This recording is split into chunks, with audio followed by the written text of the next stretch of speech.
যে আমাদের মেহেরপুরে কিন্তু সবচেয়ে বড় যে আমাদের দেশের যে মন্ত্রী পরিষদগুলো তার মধ্যে সবচেয়ে বড় হচ্ছে জনপ্রশাসন মন্ত্রণালয়। তার মন্ত্রী ছিলেন 6 বছর একজন একখানে। তার দুর্নীতি নিয়ে আজ পর্যন্ত আমরা কোনো রিপোর্ট পাইতেছি না কেন?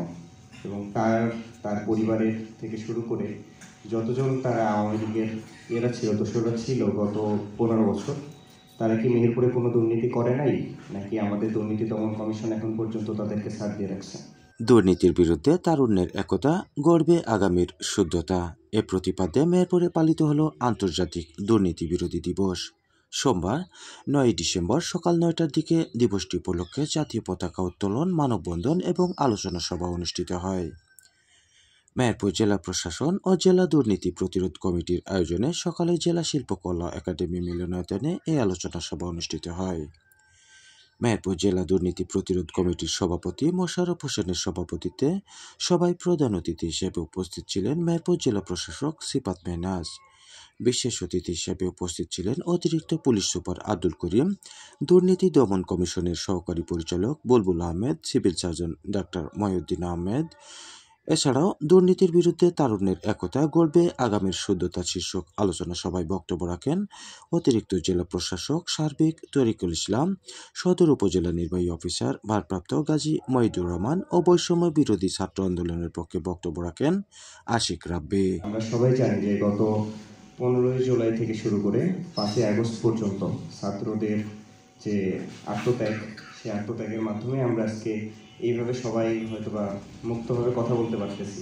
কে কতটা দুর্নীতির সাথে জড়িত সেটা আমরা গত আন্দোলন থেকে শুরু করে এ পর্যন্ত জানতে পারছি।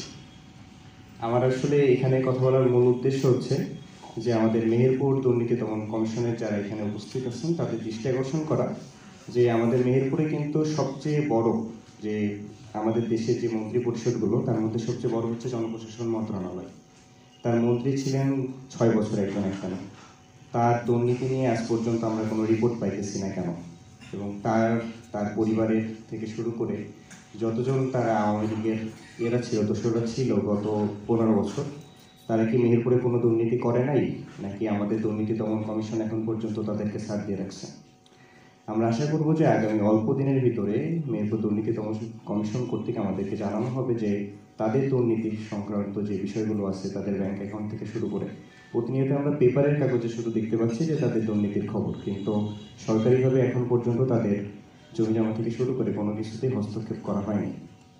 আচ্ছা, আর দুর্নীতি দমন কমিশনের কাছে আমাদের আরও কিছু অনুরোধ থাকবে যে মেহেরপুর জেলার সাথে সাথে আমরা হয়তো দেখছি যে সারা দেশেই বিভিন্ন মন্ত্রণালয়ের মন্ত্রীদের করা হচ্ছে, তাদের সম্পত্তি আগে যেগুলো ছিল ওইগুলোকে বাজেয়াপ্ত ঘোষণা করা হচ্ছে, তাদের ব্যাংক অ্যাকাউন্টগুলোকে জব্দ করা হচ্ছে, যাচাই বাছাই করা হচ্ছে। সেই একই কাজগুলো যেন আমাদের পাশের জেলা বা আমাদের জেলাগুলোতেও করা হয়। সেই সাথে বর্তমানে এখন পর্যন্ত সকল সরকারি অফিস থেকে শুরু করে সবাই যে দুর্নীতি মুক্ত হয়ে গেছে এরকম কিন্তু না। এখন আমাদের কাছে মাঝে মধ্যেই খবর আসে কোথাও 100 টাকা চাওয়া হচ্ছে, তো কোথাও 1500 টাকা চাওয়া হচ্ছে।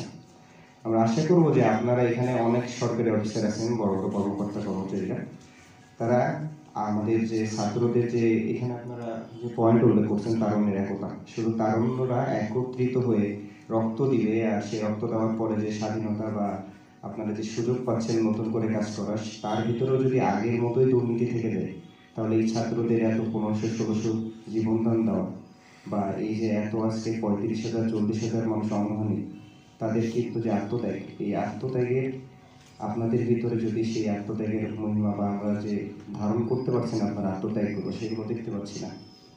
আমরা কৃষিখাত থেকে শুরু করে প্রত্যেকটা খাতে যখন কথা বলতে চাই আমাদের কাছে বিপরীত উত্তর আসে। তারা তাদের পক্ষগুলোকে ডিফেন্ড করার চেষ্টা করে। আমরা চাচ্ছি না যে আপনাদের অফিসারদের পক্ষগুলোকে ডিফেন্ড করুন। আমরা চাচ্ছি যে আপনাদের যে ভুল ত্রুটিগুলো হচ্ছে বা বিভিন্ন জায়গাতে এখন পর্যন্ত যে স্বচ্ছতা আনা যাচ্ছে না, এই স্বচ্ছতাগুলোতে আপনারা সরাসরি পদক্ষেপ গ্রহণ করবেন।